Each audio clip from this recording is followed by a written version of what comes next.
Good afternoon and welcome to another edition of Colored Conversations, a safe place to talk about everything, especially race and all that's going on in the world today. I'm your co-host, Keenan Tyler. I pastor the great coastal shores and Cedars of Lebanon churches in Chesapeake and Virginia Beach, Virginia. And I know we've been gone for quite a while, but we're back.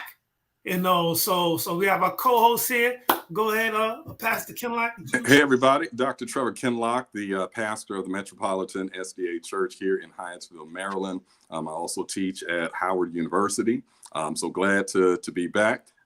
We've been dealing with so much in this world, dealing with race and class and inequality. And I think I'm excited for the conversation we're getting ready to have today.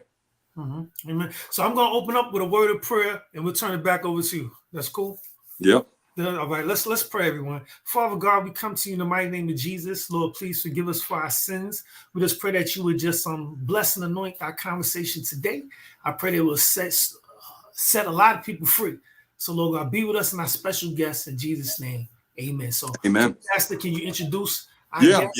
Yeah, absolutely. Today, our conversation is the crisis of Black men in higher education.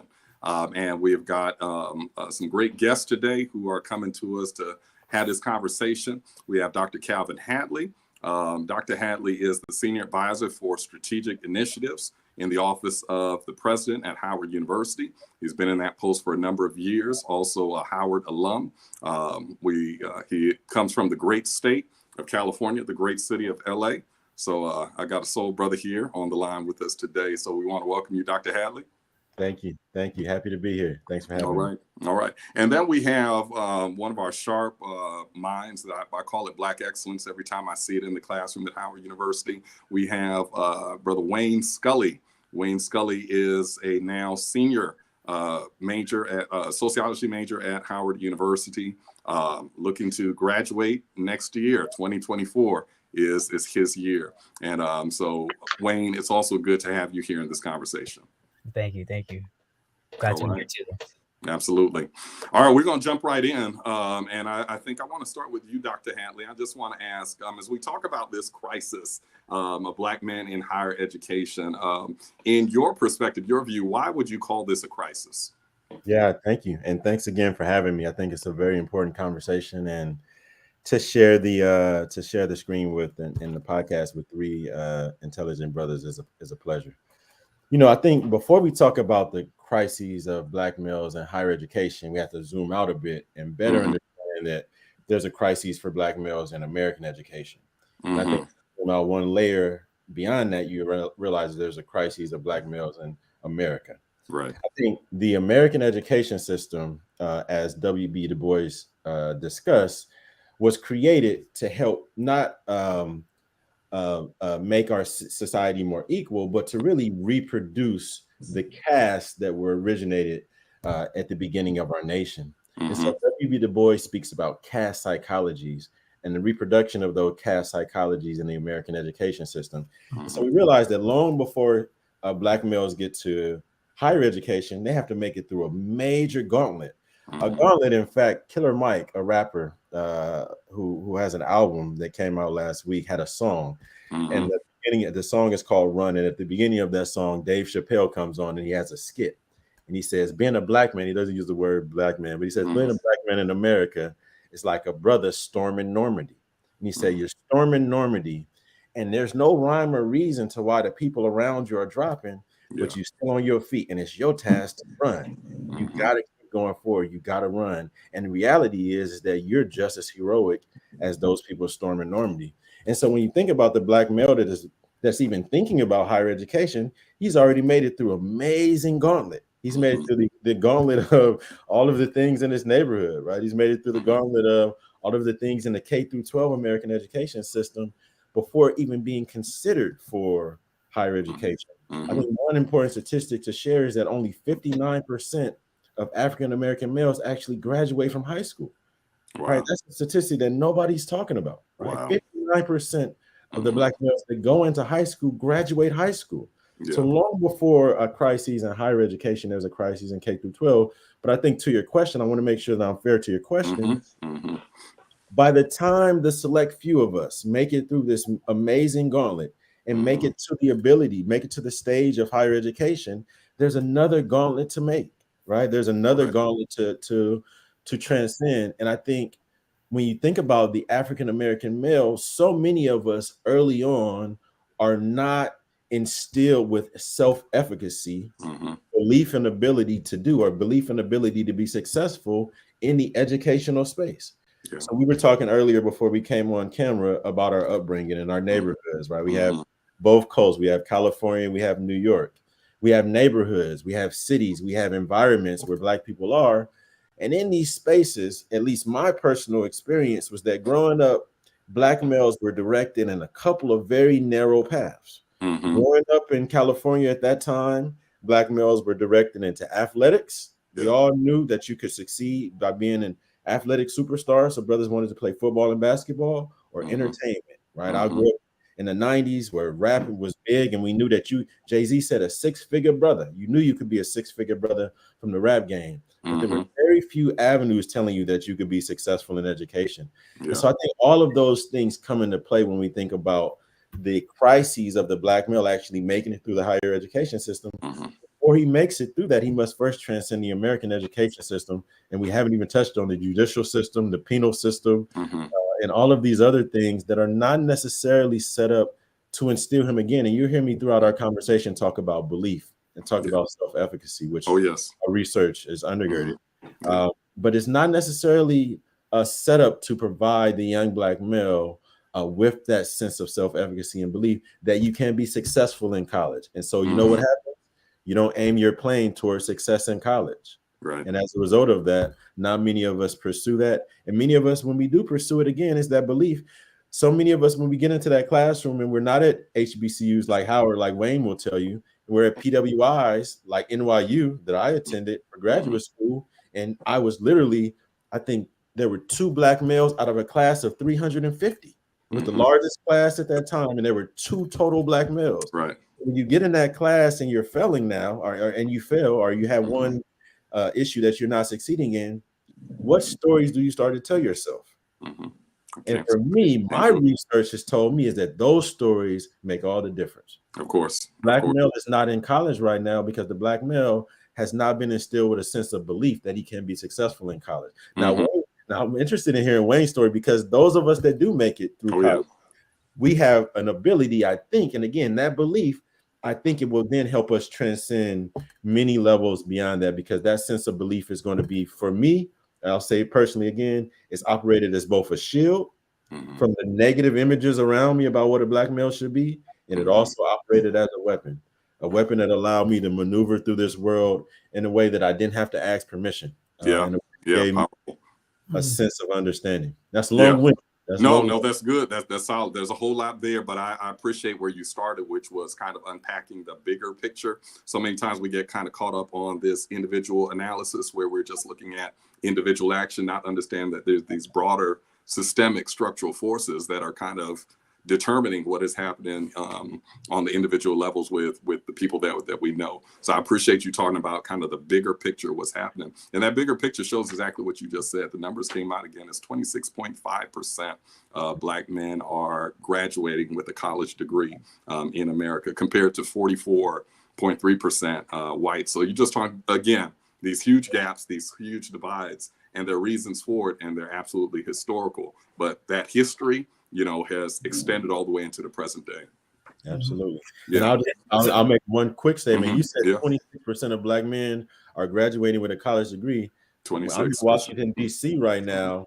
I read a statistic last week that said that 20+% of the Black men born in Ward 7 or 8, and those not familiar with D.C., the predominantly Black, economically depressed neighborhood, at any given time,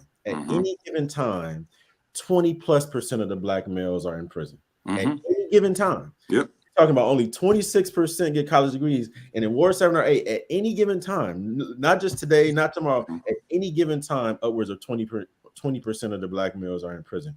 And so we're dealing with a crisis across the board. It doesn't seem to be getting enough attention at this point. Absolutely. I call it crisis. I guess I understand now why the broader country, why this is not a part of their agenda. But my concern is, why is it not a part of ours? And this is something that we've got to do something about. Sure, indeed. I just wanted to follow up. So Dr. Hadley, you've done research on black men in higher education. Can you tell us about your research specifically, and what did you find? What surprised to you? What jumped out? Yeah. Absolutely. Thank you. And so Dr. Kinlock knows I'm fresh off a PhD, right? I got my PhD in May of this year. I think this is the first public event where I'm Dr. Hadley. So I'm still just kind of swimming in, people calling me Dr. Hadley at the moment.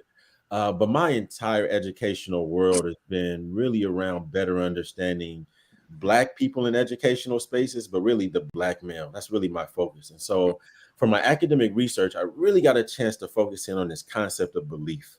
And again, for me, I'll make it personal and then go into why this actually was the basis of my research at Howard. I'm originally, again, from Los Angeles, California, LA County, born in Inglewood, raised in Carson.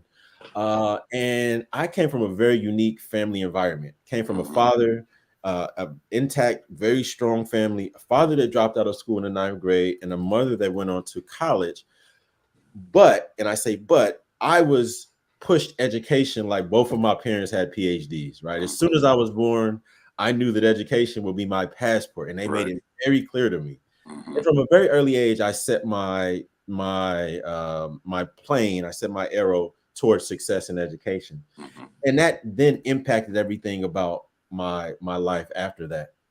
When I got to the space of better understanding what I wanted to research at a doctoral level, I wanted to better understand why I ended up being this guy, right? I'm 37 years old. I emerged from the same neighborhood as many of my cousins, brothers, and friends, but ended up with a very different life outcome, right? And I never thought it was because of my intellect, right? I always thought if you lined me up with 10 of my brothers, 10 of my boys, I'll probably end up maybe top 4, but I don't know that I'm top 1. I'm the only with a PhD, and very few of us have college degrees. And so what was so different about Calvin? And so when I got to the space of now being able to research whatever you want to research in this big world, I said, I want to better understand that. And for me, what I was able to identify internally was this sense of belief. And I stumbled into this concept of self-efficacy, this psychological concept. I pursued a degree in sociology, but I stumbled into a psychological concept by a gentleman named Albert Bandura called self-efficacy. And it's this thing that really just opened up my eyes into how Calvin Hadley, in a lot of ways, became Calvin Hadley. The concept of self-efficacy says that self-efficacy first is belief and ability to do. And there's specified self-efficacy in general. And Albert Bandura said that specified belief and ability to do this task, belief and ability to be successful in this space. Self-efficacy is most predictive when specified. However, there's also a general self-efficacy, a larger belief in self and ability to be successful generally. For me, I identified early on that I thought that I could be successful in all of these spaces. Well, guess what? It was that 9th grade educated daddy that was yelling at me from birth that you can be. You can be. And not only can you be, once he figured out that I believed that I could be, it was now you will be. You must be. You have to be. And so I believed it. In every classroom, in every test, I sat down and I believed it. And guess what Bandura said? Your belief and your ability to do impacts everything. It impacts how you dream.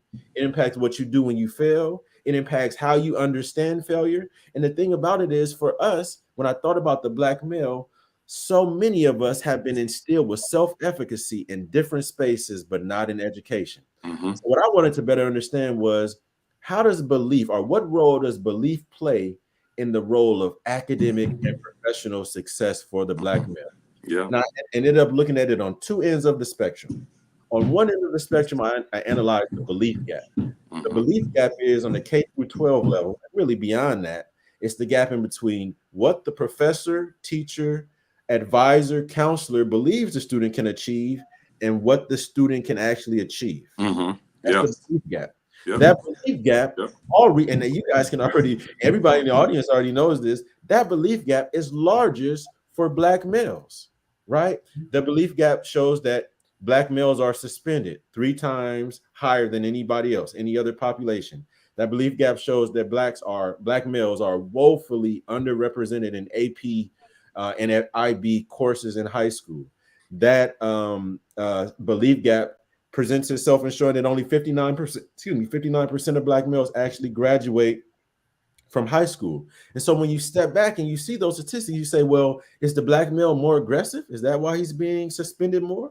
Is the Black male dumber? Is that why he's only graduating at a 59%?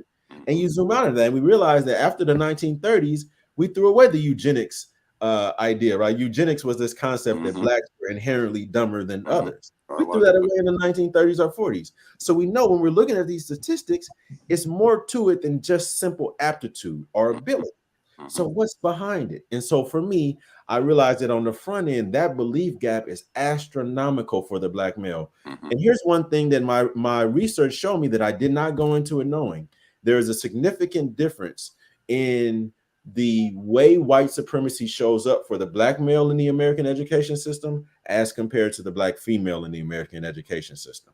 The Black female, as we talk about those statistics, the Black male graduates at 59%. I'm sorry that I don't have the exact number. I'll make sure I get that to Dr. Kinlock afterwards so that we can present that to the group. But the Black female graduates at a much higher percentage, comparable to the white male. The Black female is graduating college at a percentage much higher than the Black male, comparable again to the white male. And so when you look at an American education system, K through 12 and higher education, the statistics show that there's a very different experience for the male and the female. And so in the middle of my research, I didn't go into it knowing that I would specify the male, but the data spoke to me immediately and said there's a difference and we need to better understand that.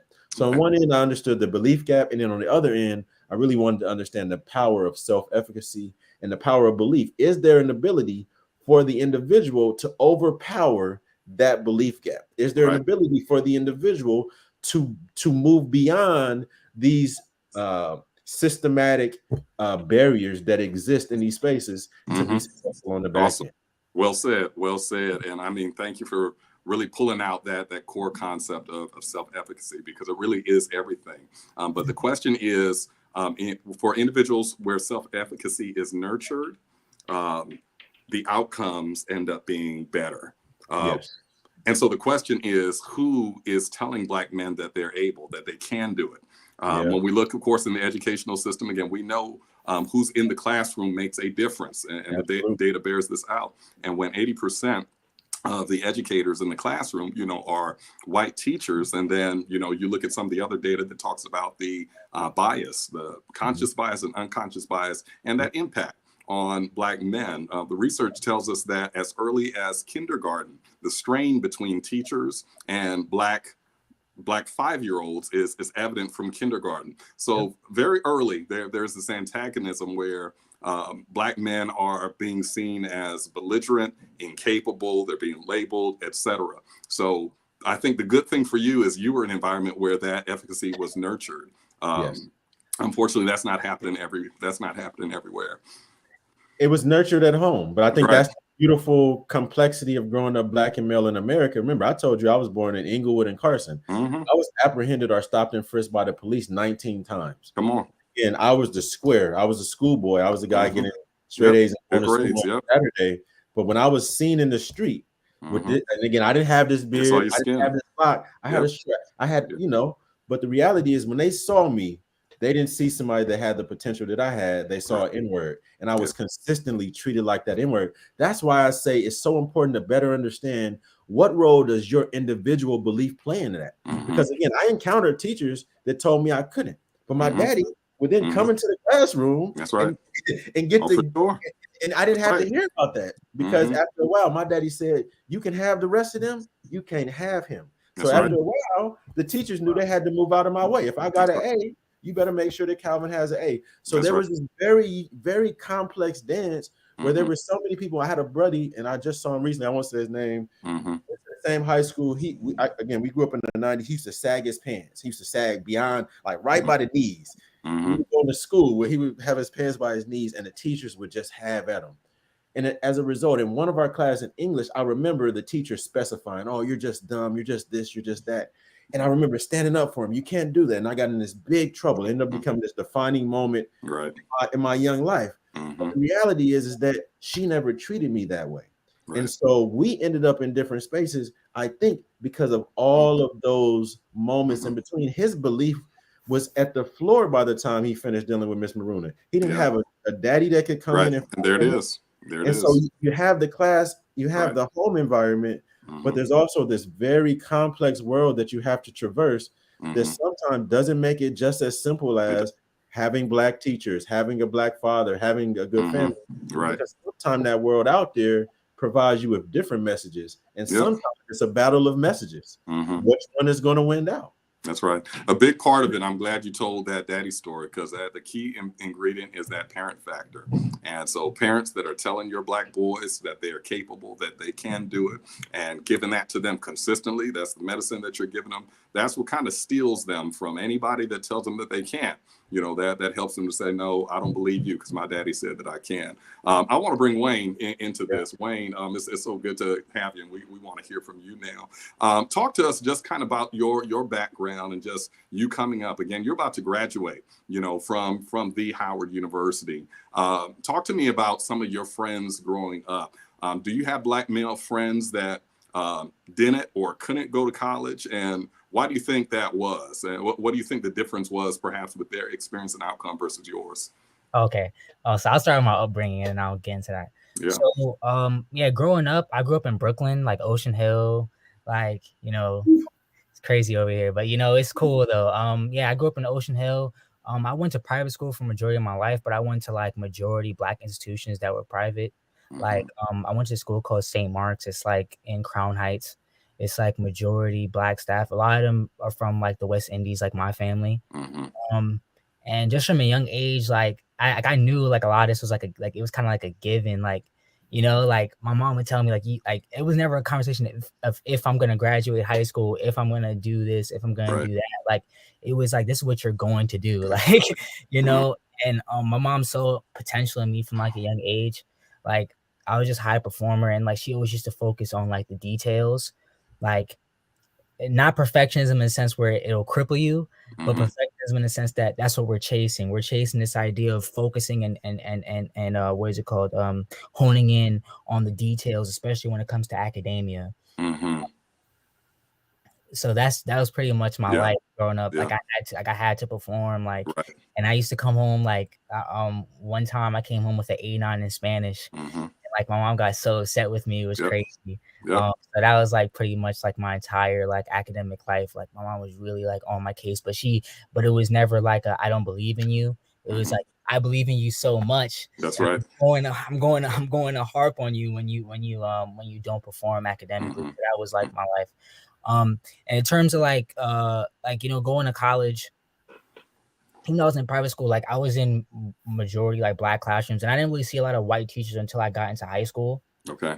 But I had a lot of Black male friends, and then like some of them didn't go to school. I think because I would say just like the inextricable link between like manhood and like what is it called, like pursuing like economic goals, like this idea that you have to gain capital, like that's what matters. It's not about your academic performance. It's not about details. It's about if you make money or not.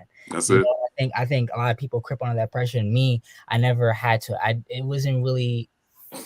My mom was more so like, focus on this, and whatever you need financially, I'll provide for you. This is what you need to focus on at this moment. So prioritizing the future over like what's going on right now. So that was that. So I think that's it. And also like, there's like this, I don't know how to describe it. I would say like this racially pervasive idea that there's a direct correlation or association between like professionality and whiteness. So like, because you're pursuing higher academia, that like it correlates with like you being you're too smart, you're too white, whatever the case may be. Like that's like a covertly a covert enemy within like academic space, you know. And you know, for me, I never really associated whiteness with professionality because my mom was a professional. So like seen her doing her work. I see my dad, he's a CPA. So it's like, because I had that upbringing, like I never really associated those things. But my cousin, he's graduating high school now, but I thought he was going to pursue academia as well. I thought he was going to go to college, but he told me, he's like, I'm not special like you. And I'm like, I'm not special. Like, I'm just a regular person. Like, you can do this, and me growing up seeing him, he's like my little brother, I thought he was just smart as me. Yeah, I never really view myself as a special person. Right. Goes to grow up hearing it that I'm a special person. So, like that's, I think those are two like reigning factors as to why like, I think a lot of my Black friends didn't go to college who were male. Like, I think that's pretty much powerful. Wayne, well said. And I mean, everything that you say, there's research that bears out, your experience. And we've got some commonalities here, professional parents, or, you're coming from a particular class. But then secondly, your educators, that were around, your early educators were people that look like you, and kind of normalized your ability to fit in the space, that you were. And then, of course, as Calvin identified, self-efficacy, you believe that you could, and you had family that told you that you could, and not only that you could, but that you better. I remember when I was the same way, I pulled in certain grades, if I pulled in something that was not to mom's standard, she was in me. She was definitely in me. Calvin, you were going to say something, and then Keenan, I got a question for you. Man, I first of all, I'm so impressed by Wayne. And to your point, everything that Wayne is saying is supported by research, right? When he talks about the pursuit of capital, and I appreciate the way he broke that down. The pursuit of capital and the proximity to whiteness, both of those are vestiges of the caste psychologies, right? It's the caste psychology. I got to get out and get it, right? I got to get out and get it. I know how to get it. This is my lane to get in, and that's how I'm going to get it. This whole world over here is completely blind to me. And not only that, if you pursue that world over there, you're not us no more, bro. Like, you want them over there. That is all, I think, inherent with. In order for white supremacy to exist, we must adopt that mentality. It does not exist if the world emerges from their circumstances like Wayne. And again, Wayne spoke about something very, very important. We are both extremely privileged. And I don't know Wayne's circumstances in any way except that mom that he has. When Wayne talks about his mom, I hear the parents that I had that said, not only am I going to protect you from the world, I might not have but $5, but you never have to worry about finances. You don't have, my friends used to have to wake up in the morning and go to work early in the morning. My mom and dad said, you get up and put that energy into school. The same thing. When I brought home good grades, they said, here go $100. We didn't have any money, but I had $100 to go buy some shoes because I brought home straight A's. They figured out how to do it.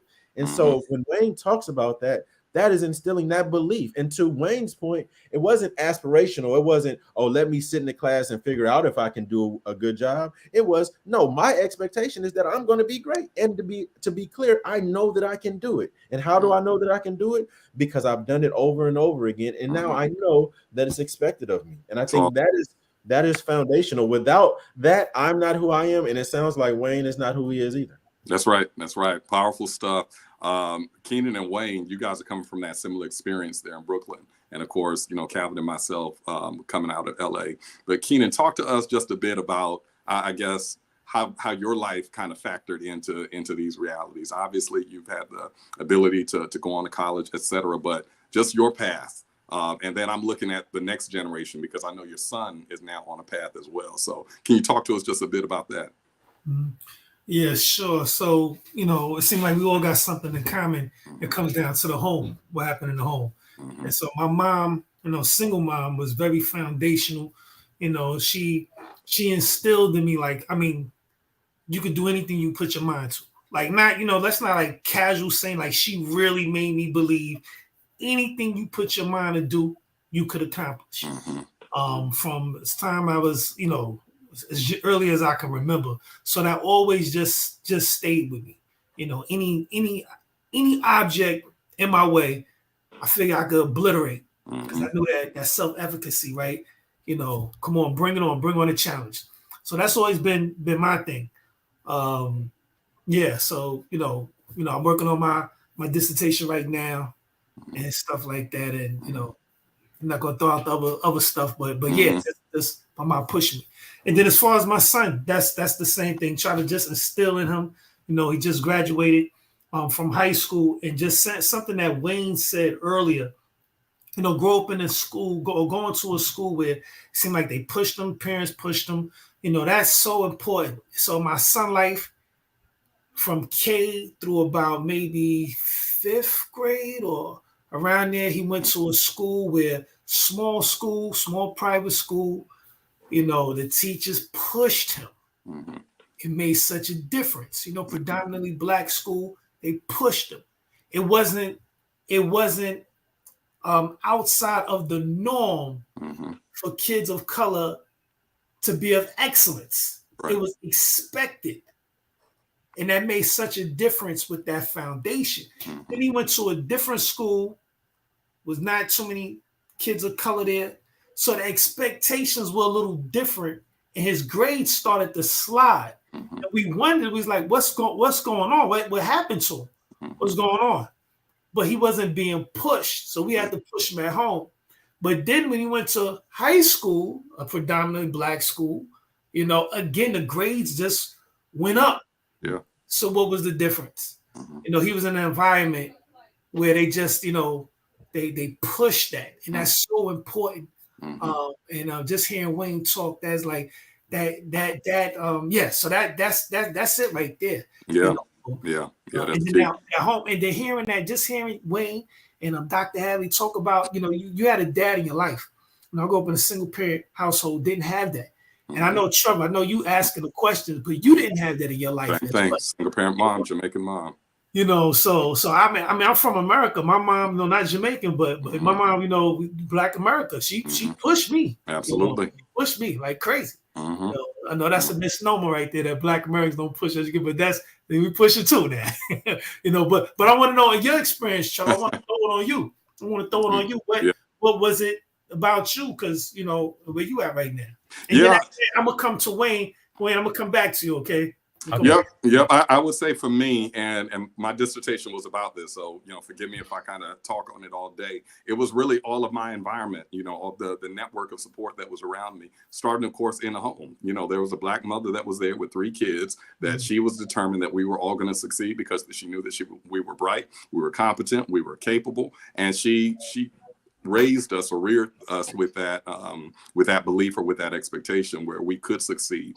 And if there was any time that we slipped in school, she was on it. She was on us. Yeah, but she still worked 2 jobs. Yeah, she was working from, you know, 7 in the morning till, you know, 11, 12 o'clock at night. But she still found a way to make sure to stay engaged in our academics, make sure that we were doing our homework, make sure we were getting to and from our school and being involved in the activities, getting our projects done, et cetera. So that's why I say the key ingredient is always been the parent.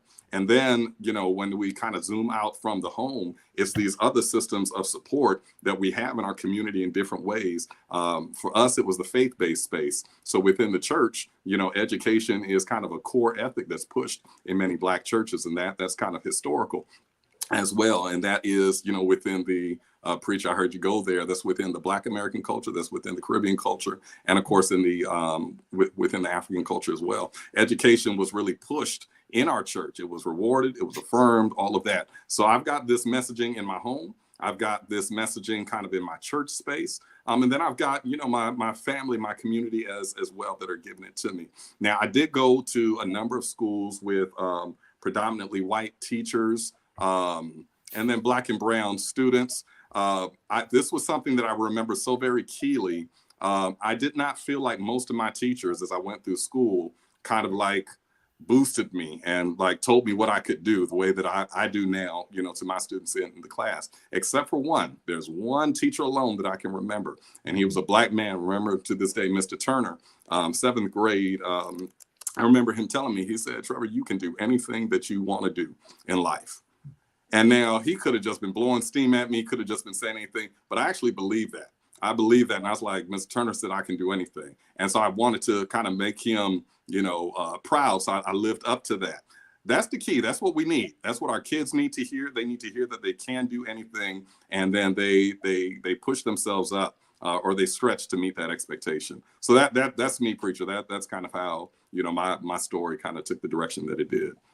Excellent. Excellent. Yeah. So, Wayne, I got a question for you, young man. Got a question for you. Brooklyn in the house. Brooklyn in the house. Right.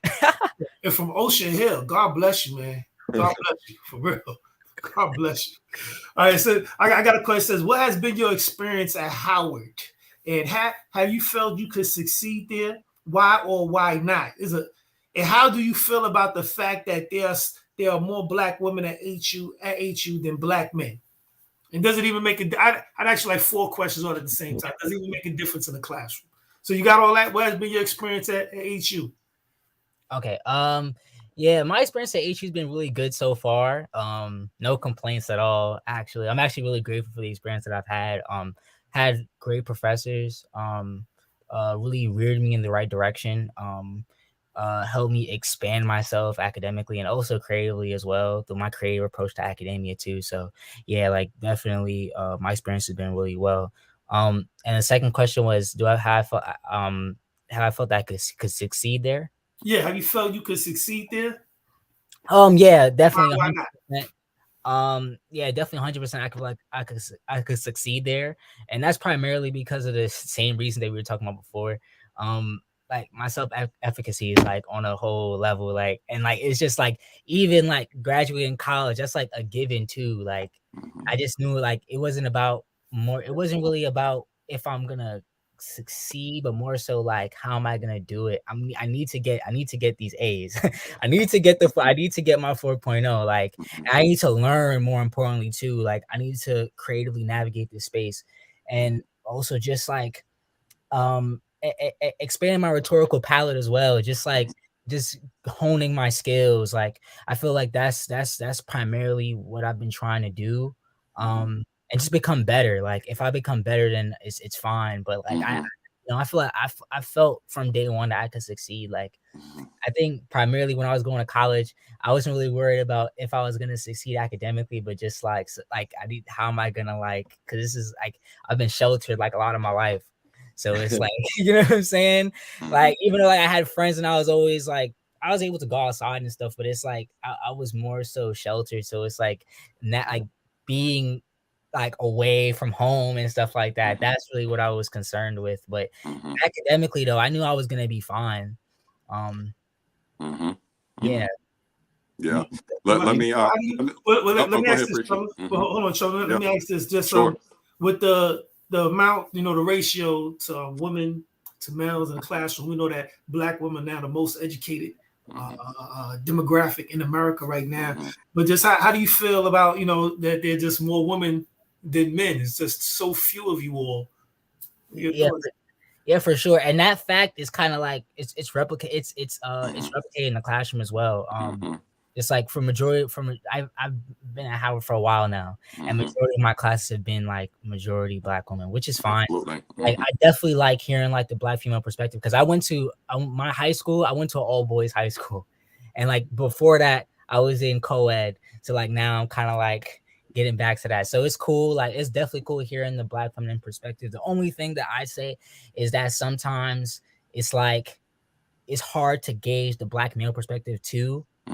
Because like like for example, like we're in classrooms talking about patriarchy, right?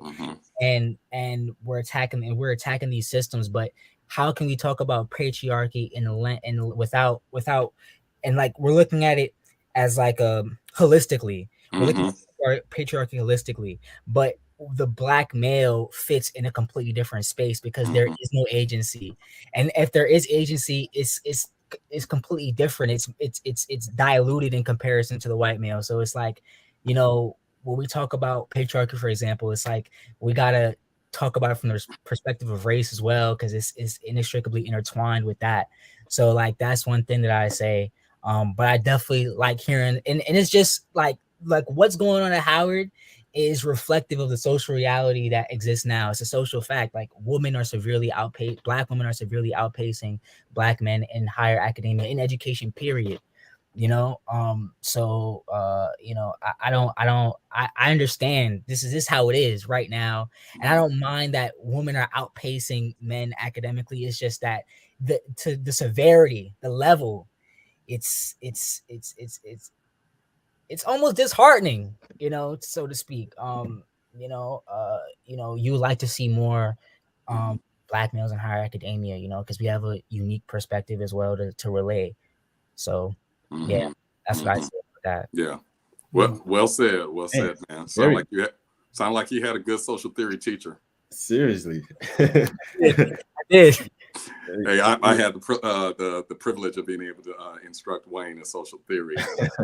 Exactly what you hear is what he brought forth in the classroom. But just solid.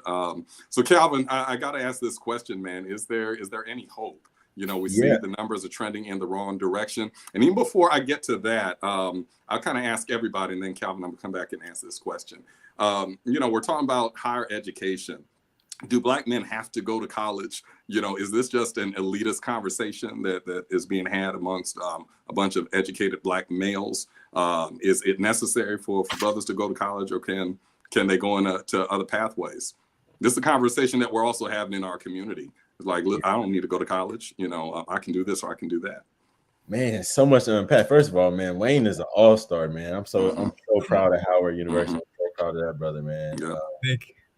Like literally all the stuff that I studied is Wayne is, you know, this is all, it goes from the paper to, you know, Wayne is a great embodiment of it. But a couple of things, man, I just wanted to say, and I could spend forever like you, Trevor. I have to give the disclaimer that I'm extremely passionate about that. I just did my dissertation, so I'm going to skip through so much of what I would want to say.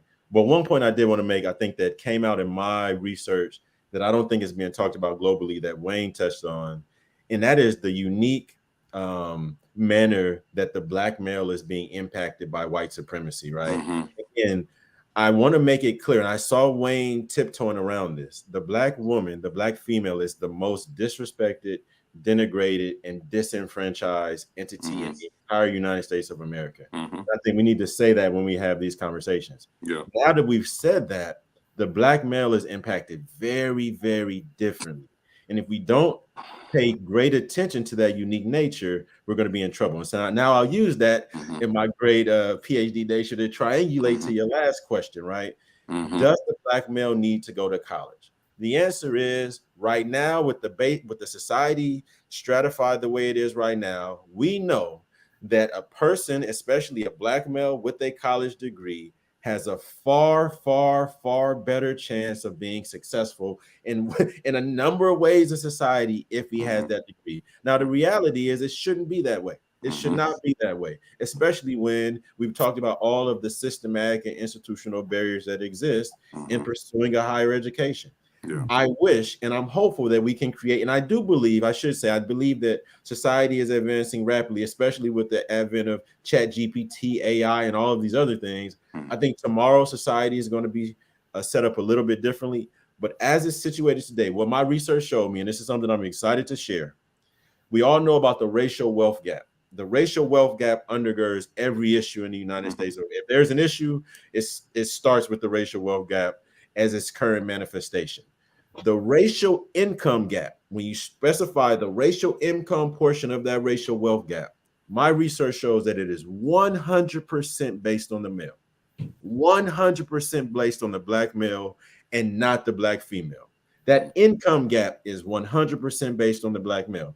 And so let me now bring that back. We cannot close the racial wealth gap without specifying the Black male. My research made it very clear. So that was when I dropped the mic at the end of the dissertation.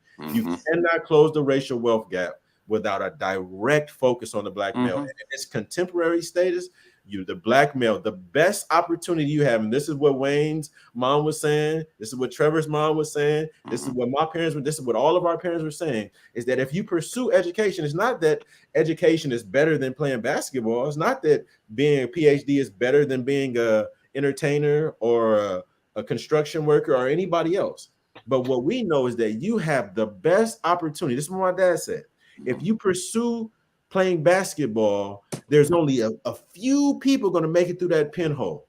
It's only a few people. But if you expand your umbrella to pursue education, the world is your oyster. So many of us are pursuing these small pinholes and we're being stuck in the bottleneck. And when you're stuck in that bottleneck, society knows what to do with you on the other side of that. Oh, you don't have a degree? Oh, you don't have these things? Oh, let me help you better understand where you fit into our society.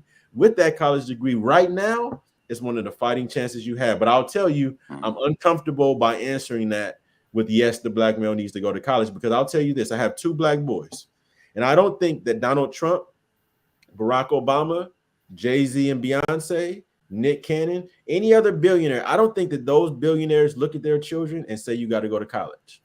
I don't think that they think that, right? I think that they say, you go out and figure out how you want to impact this world. You go out and figure out how you want to leave a mark on this world. And now let's figure out how you do that. If the tool that you need is a college degree, then let's do that. Let's pursue that college degree. But if there are various other tools that you require in your tool set to do that, then do that. So I'm raising my boys on the billionaire, on the king of the world, on the let's take over the planet strategy. You understand how you want to impact your world. You understand how you want to impart your space on this world. And then let's figure out, and it's a big part of my responsibility as well to make sure that you can do that. If a college degree is a part of it, then I'm all for it. Cool.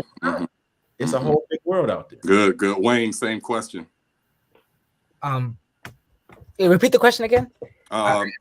You know, we're in this discussion about the crisis of black men in higher education. Do black men have to go to college? You know, or are there other pathways, or is this an elitist discussion? You know, or you know, how would you answer that? I'd answer it similarly. I'd say, like, for me, like,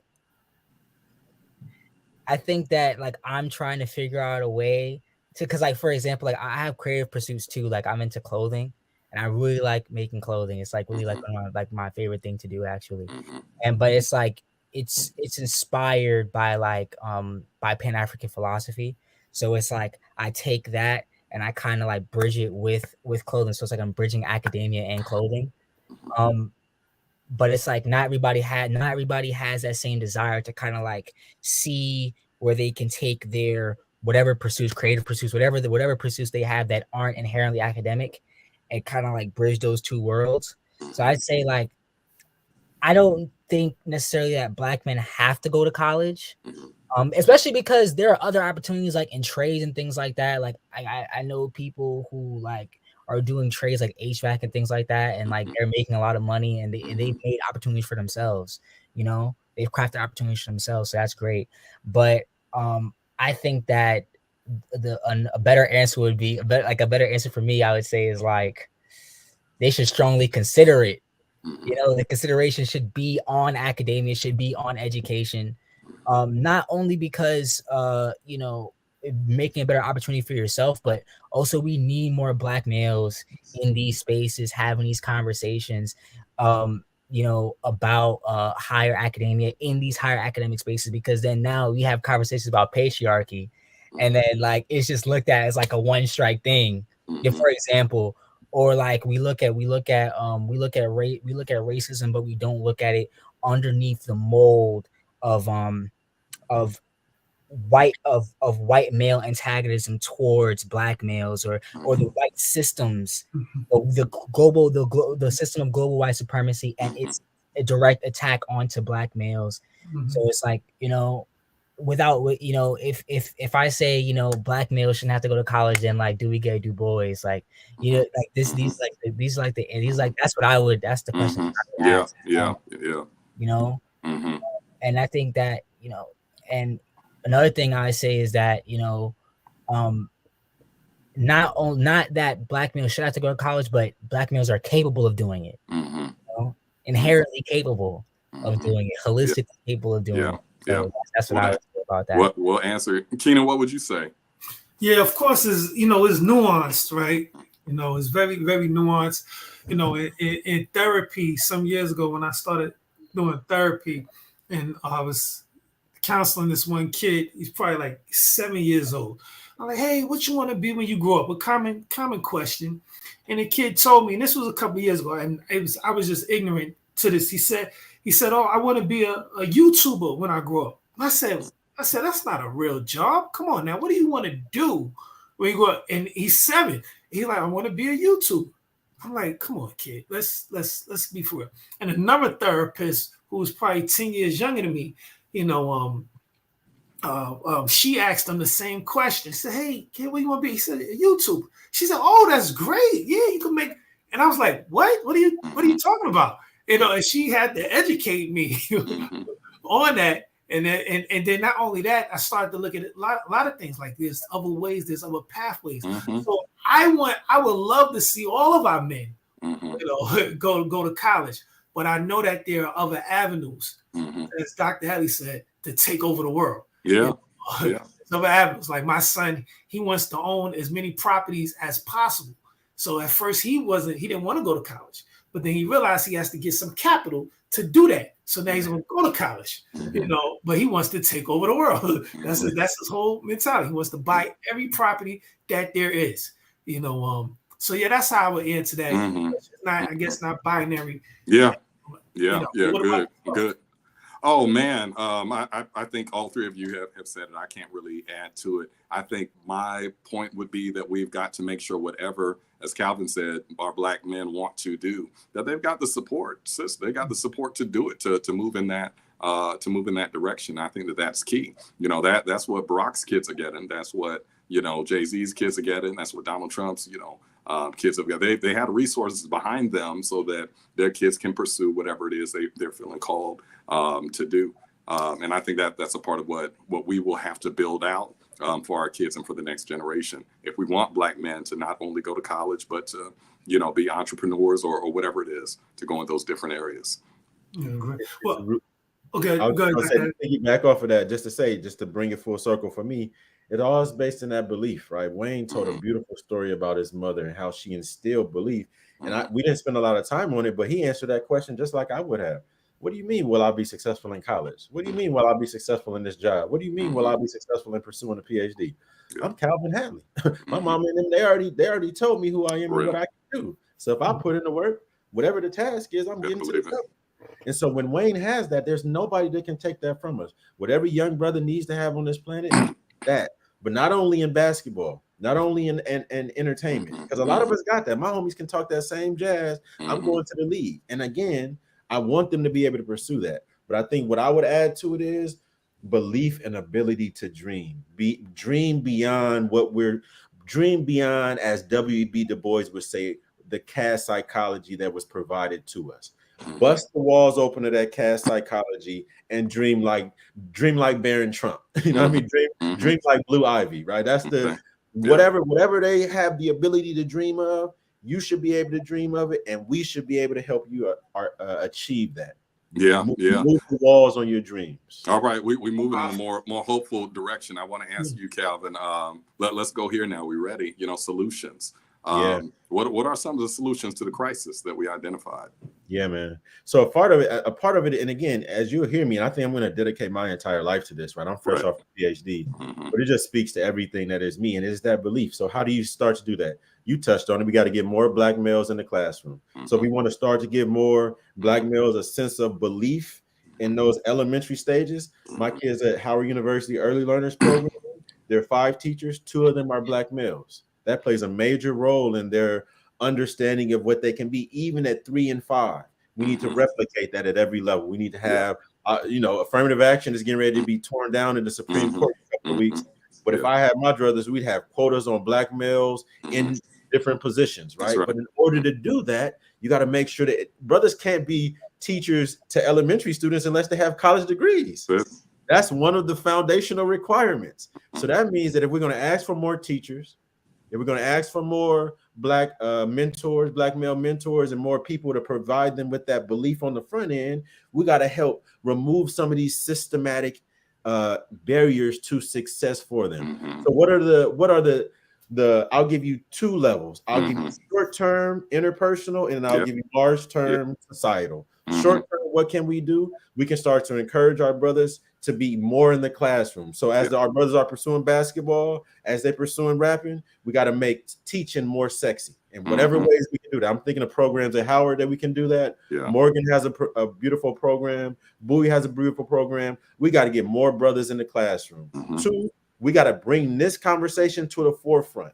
There cannot be a table around this country that's not talking about, that isn't having a conversation about 59% of our Black males who are going into college are 59, only 59% are graduating from high school. Right. That is a national crisis. Yeah. These are the things that everybody, not just Black people, not just educated Black men, but everybody in the country needs to talk about. And I think the last thing, and again, I say last, one of the trillions of things that in this very short time that I can talk about is that I think that we have got to better understand our power as a community. We didn't talk about anything outside of education, but the reality is when we talk about Black men, there's so much that we can talk about outside of the classroom. But if we're going to have this conversation, what we got to be able to do is create an environment where we can hold each other accountable, where we can, I think about on Howard's campus, I'm working on the creation of the Black male. What is the Howard male? I want something on Howard's campus where every Black man that passes each other like an ant, you got to greet each other. Yeah. Because what I was acculturated with, probably similar to you, Trevor, growing up in the 90s in gang culture, I was acculturated to treat Black males in two ways. One was to look down, because I was the square, and I know a whole bunch of dudes were ready to get after it in ways I wasn't. So I would look down. But there were other situations where you didn't want to get banged on, when you would look at them aggressively, because you want to make sure they know you're not the one to run up on. So what I didn't realize, and this is something very deep that we could talk about when we talk about psychology, I didn't realize it until I was on a beautiful campus at Howard University, and I would see brothers, and I would still interact with them in one of those two ways. Unless we can figure out how to love ourselves first. None of the problems in our society, you can't shoot up a park. They just shot up a park in DC. You can't shoot up a park where your family possibly is unless you hate yourself.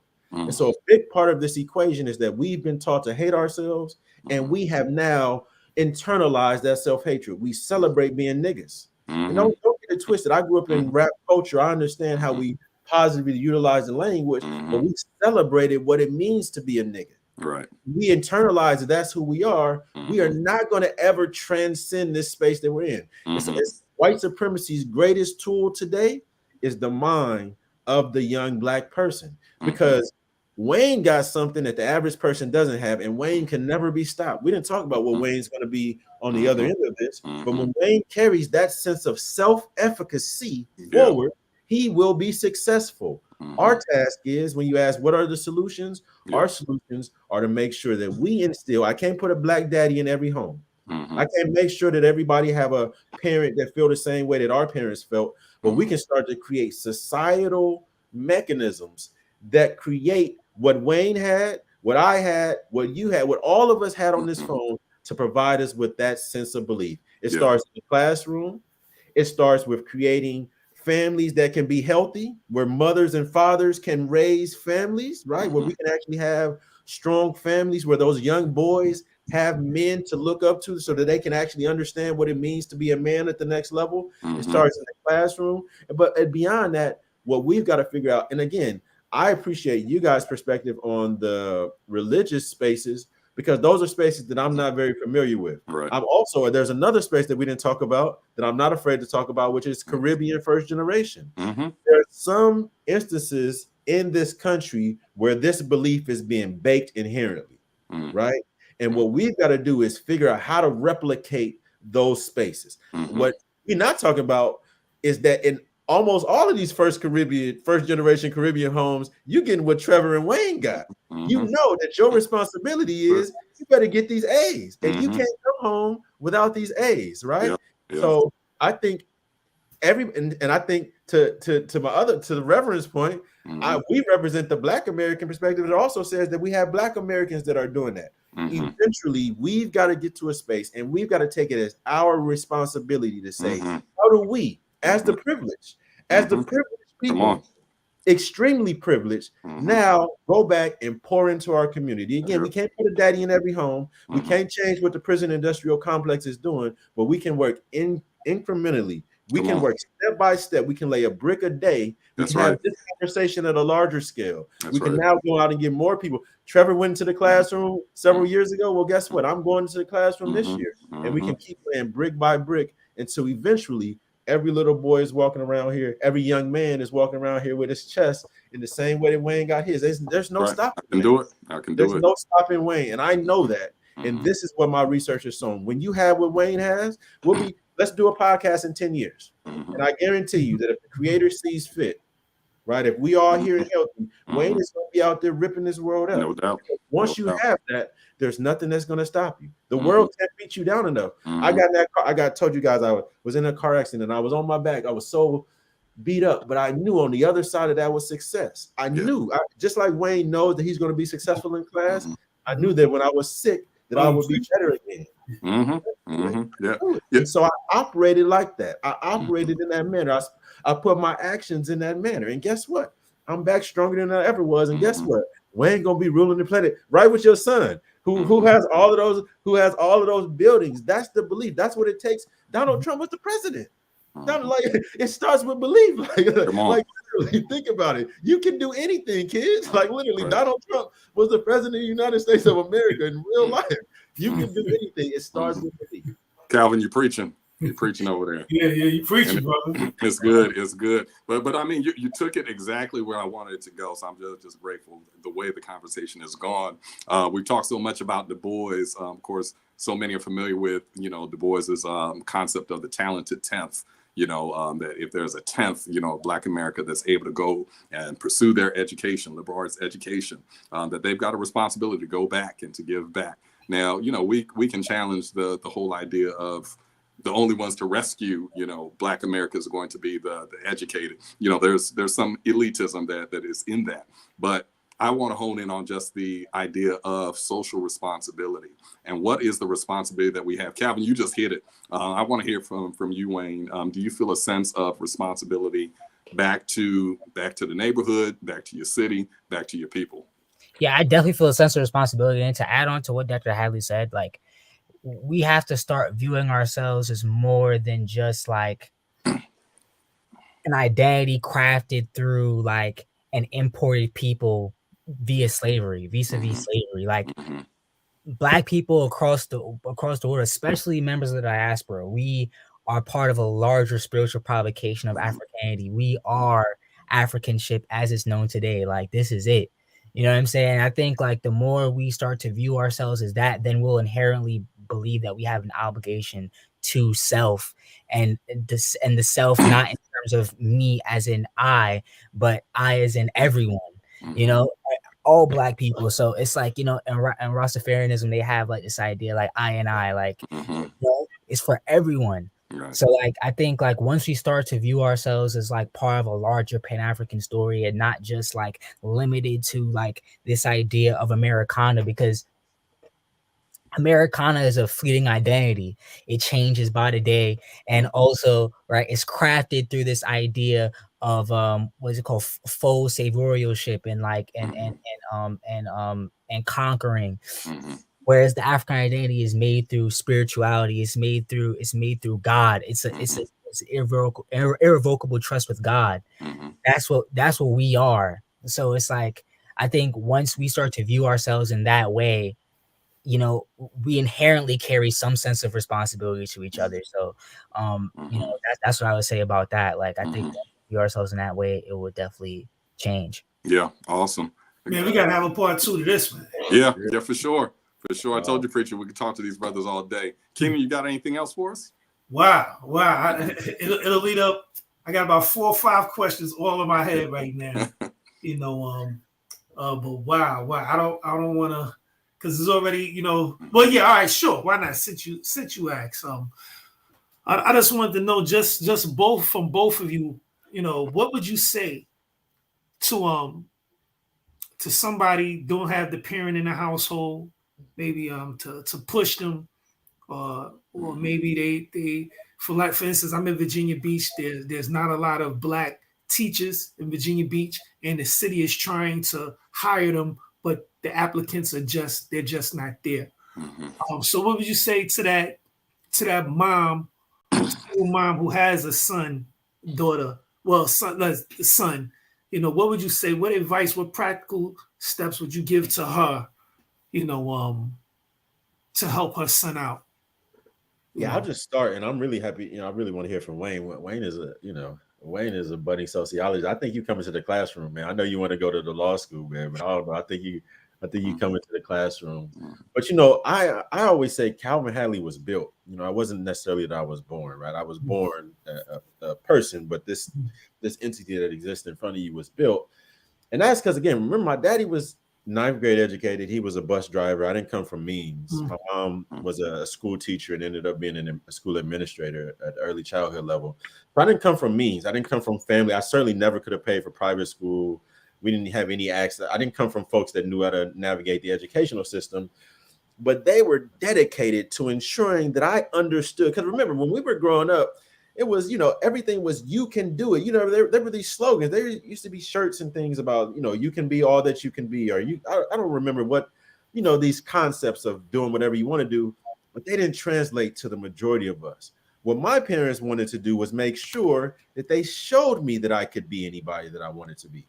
So starting very early on, my homeboys, and I remember very early, there would be AA, and this wasn't AAU, but there would be basketball practice. My boys would be in these real leagues where they would have to go on Saturdays and Sundays. So my parents said, okay, they're going to put that into that. You're going to school on Saturdays. So I had to literally go to school every Saturday. They found these different programs and they put me in the school. So I would go to school. The first one was college bound. We'd have to go to school every Saturday. We'd have book reports. And then in college bound, it was predominantly Black. So I went into the space with these other Black folks that were from neighborhoods like me, and we were all doing book reports and reading on Saturday. So I said, all right, well, this is pretty normal. Then they advocated for me to be gifted and talented. So early on in school, I was routed as gifted and talented. So the school recognized me as that. So now it was me thinking that I could be great. And now the school is also routing me in that. I think you can get into that by being tested. So that was the first thing. They tested me. I was routed, gifted, and talented. And then beyond that, they took me out of the predominantly Black environments and started putting me in programs with all of the different types of students. And the expectation was still verbally, our expectation is that you're the best. So what I did in those, and I remember distinctly, I remember the first assignments when I looked around and I said, oh, shucks, I'm just as smart as, if not smarter than these folks too. And I'll tell you, the reason why I say this guy was built, it was because it was after all of those experiences. Consistent, and to be clear, failure is a part of it. Failure is a very, very important part of the journey. But guess what Bandura said was self-efficacy. The person that has what Wayne has, that gets knocked out and is on his back, guess what you're thinking on your back?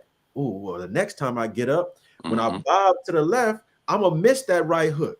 Next time you get knocked down, guess what? You're going to get, Muhammad Ali said, the greatest champion is not the person that doesn't get knocked down. It's the person that gets up the 9th time. Right? You got to be able to get up and keep getting up. And so for me, what would I tell that mother? I would say, seek out the experiences. They are there. Seek out the experiences that are going to solidify in this young man's head. You can't tell him enough. Unfortunately, you can't tell him enough. It starts with telling them. What me and my kids do, for all the parents right now, if you got young kids, Snoop Dogg is a genius. He has a children's production company called Doggyland, where they have all of these children's nursery rhymes made for Black kids, right? And so one of them is affirmation song. We do affirmations every day. That was natural and normal to me, but I don't know that every young Black boy is doing affirmations every day. If you're not doing affirmations, Doggyland got it for you.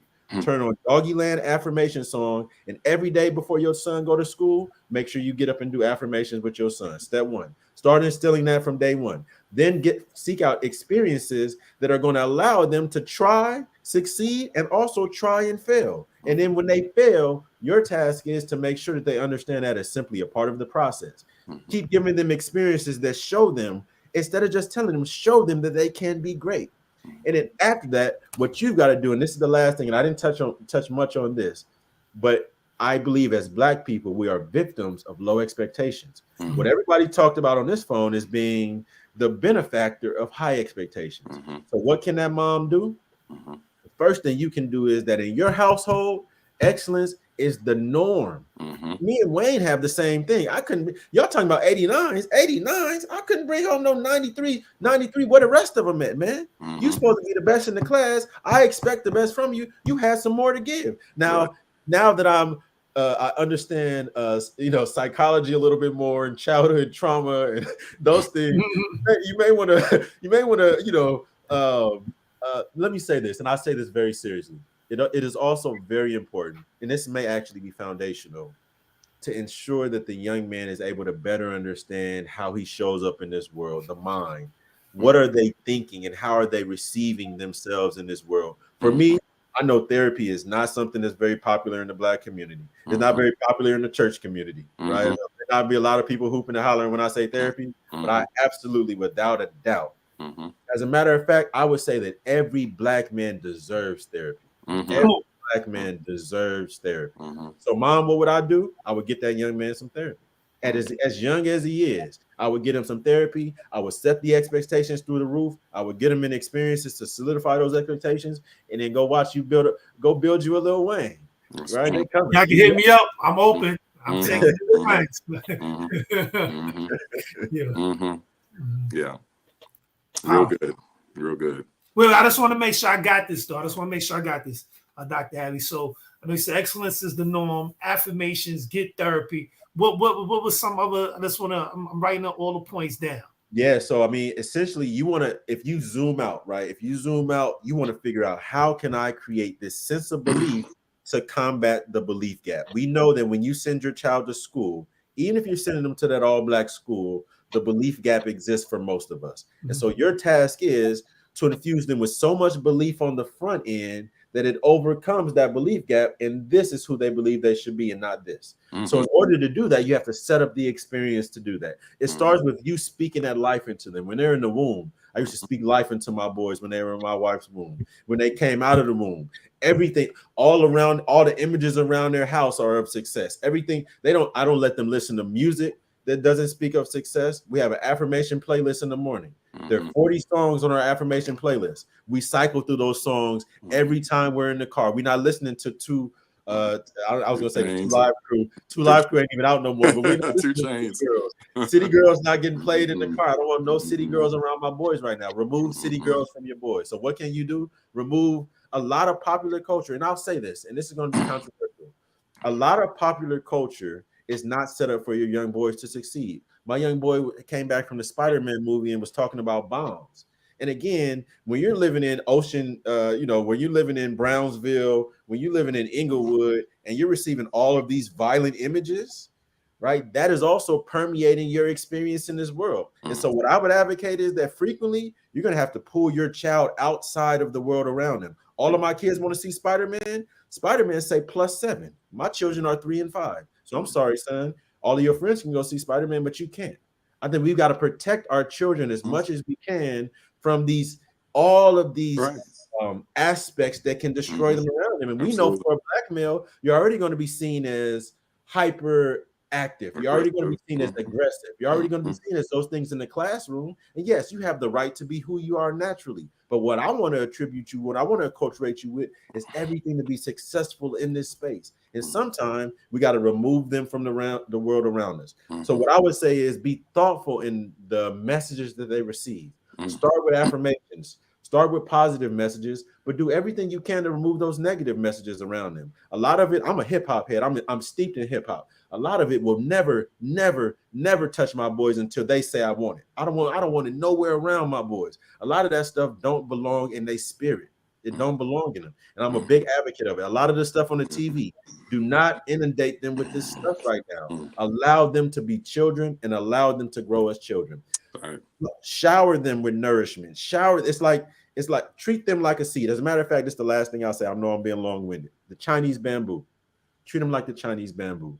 The Chinese bamboo is a plant that grows down for years. You plant the seed and it sprouts this very complex system of roots for years and years and years before it grows up. But guess what? That entire time, you must nourish those roots. So you can't see the tree. You can't see the fruit of your labor until way down the road. But every day you must nourish those roots because it's growing deep before it grows up.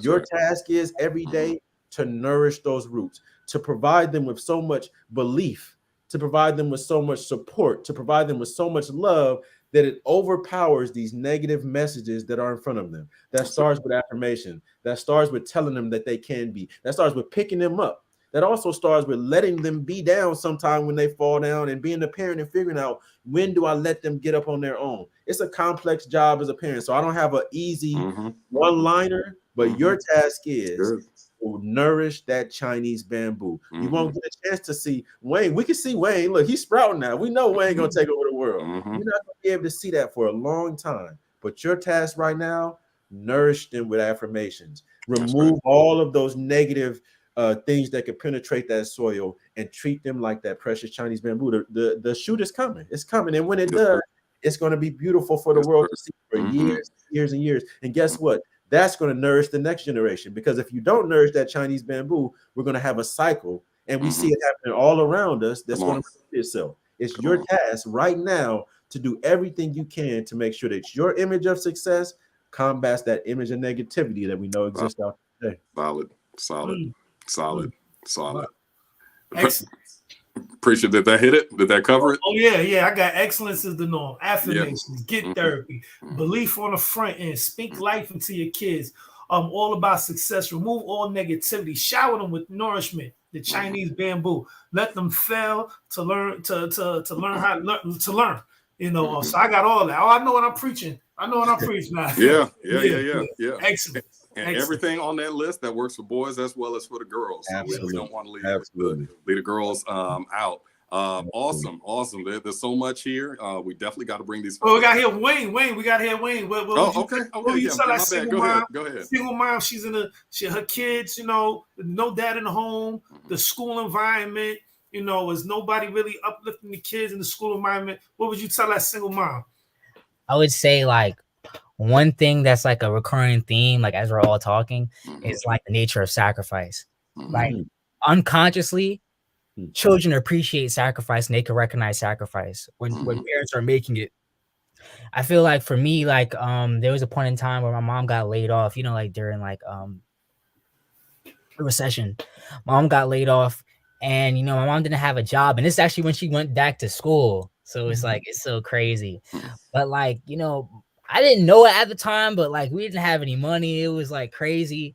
But she always made sure to spend time with me. Time is the greatest luxury for me. I think we talk about children. Time is the greatest luxury. So you spend quality time with your children, and then also the quality time is what is it called? You're also recreating this idea of intellectual exploration. So in New York City, for example, there are so many free museums you can go to where you can put in any donation. My mom used to take me to museums for free because we really couldn't afford it. So she used to have to give in $1 donation or however much she could afford at the time. And we would go in and we talk, have conversations about what was going on at school. We're looking at the exhibits, and that enforces this idea of critical thinking, which I think even if the kid doesn't pursue academia, that's important. These are reference points you can use to do anything. Yes. You know what I'm saying? So I think and that just requires sacrifice. And also don't parentify the children as much as you possibly can. Don't parentify the children. Children are children. They're not supposed to be adults. I think sometimes I think a lot of people grow up having the monumentous responsibility of taking care of their sibling in a way where it's not natural, where it's you're all they're almost the second dad or the second mom, or dad or the mom or whatever, and they're not equipped emotionally to handle that. So you have to be careful with parentifying the children. You have to be able to allow them to grow on their own without the responsibility of doing anything that's your responsibility to do. You know what I'm saying? I think that's the sacrifice. They'll appreciate you more for it when you actually do that. So I think it's just that's what I would say. Don't parentify the kids, and give them experiences. There's New York City, for example. I know in other states it's a little different, but in New York there's so many opportunities. One thing I hate to hear is people may not have money or the case may be, but they've never left Brooklyn. Come on, bro. You have to showcase these experiences, and you have to make it so that the world seems accessible to the kid, to the children. You can't be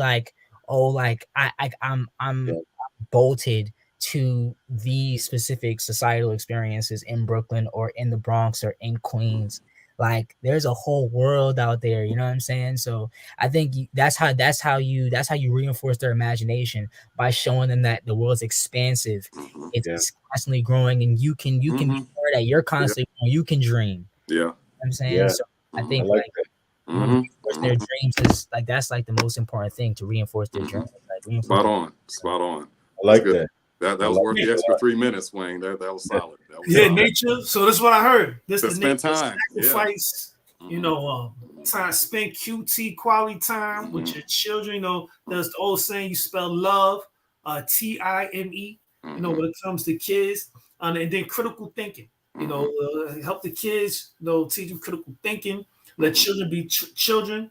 Throw over parental fire. May I say that wrong? Your kids, give them experiences, and the world is way bigger than the neighborhood. You know, and when you said that, that touched me, because I knew I grew up with some people who were in high school, and they said they never been out of Brooklyn. You know, so wow. Yeah, awesome. One word. I was gonna say one word that Wayne is saying without saying it that I would completely piggyback on, that I think is foundational: exposure. How can you dream? You can't touch what you can't see, right? And so Wayne talked about exposure. I love the concept of, you ain't got no money, it's all good. We got some free museums for you. And you want some QT time? Come do it over here. Come talk to me over here while we got this artwork in the background. Let's seep in some of this. I love it. Preacher, put that back up there. Yeah, that was your mom. Yeah, since we're talking about mothers, moms is obviously watching this, and she just she put this in here, Wayne. Informational, inspiring, educational, caring for our community. Very powerful. Continue these well-needed conversations. So that's just a little hint that the folk that are watching have really been blessed, have really been edified by this conversation. Everybody in the chat, come on, let's just clap it up for Howard's finest, HU's finest here. Excellent conversation that we've had, Dr. Calvin Hadley and Wayne Scully dropping. We went over just a little bit. Yeah, what's that? Yeah. We went over just a little bit. It was well worth it. I think everybody got their money's worth off of it. We definitely got to bring the both of you again, you know, to talk some more on this and perhaps some other matters. You guys have got some wonderful insights that I believe that are going to be helpful for other people who are trying to figure it out and trying to navigate how to get to the next place. But again, thank you guys for coming. Thank you for sharing your perspectives, your knowledge with us today on Colored Conversations. And we want to thank everybody here that joined us today. Thank you for joining us for this very insightful conversation on race, on the crisis of Black men in education. Stay tuned for more of these. This is the month of June, so we want to make sure that we're talking about the brothers. We're talking about men, Father's Day, but we are not leaving our women out. So we're going to have another conversation. We're going to bring on a bunch of our excellent sisters as panelists that will talk on the other side and talking about some of the challenges and experiences of Black women in education as well. So, Preacher, is there anything else before we close out? No, I think you covered it all, man. Thank you guys again. Thank you, Dr. Hadley. Did I say that right? Yes, sir. Thank you.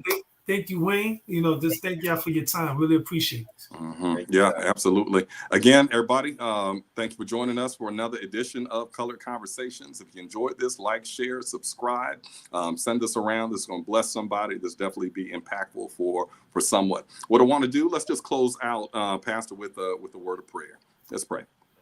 Go for it. Father in heaven, we want to thank you, God, for what you are able to do despite the challenges, despite a world that has been built against so many of us. We know that you have still given us power and still us with the agency, the ability to push back and to be who you have created and called us to be. We thank you for everyone who is tuned in, and we're praying for our nation. We're praying for our community. Help us and help our people, Lord, to push back, to develop that confidence and that belief, to know that with you in us and with you behind us, you can push us through all of what has been set up against us. We thank you again, Lord, for this time. We thank you for this conversation and the ones that will have to come. In Jesus' name we pray. Amen. Amen. God bless everyone. All right, everybody have a good day. God bless. All right.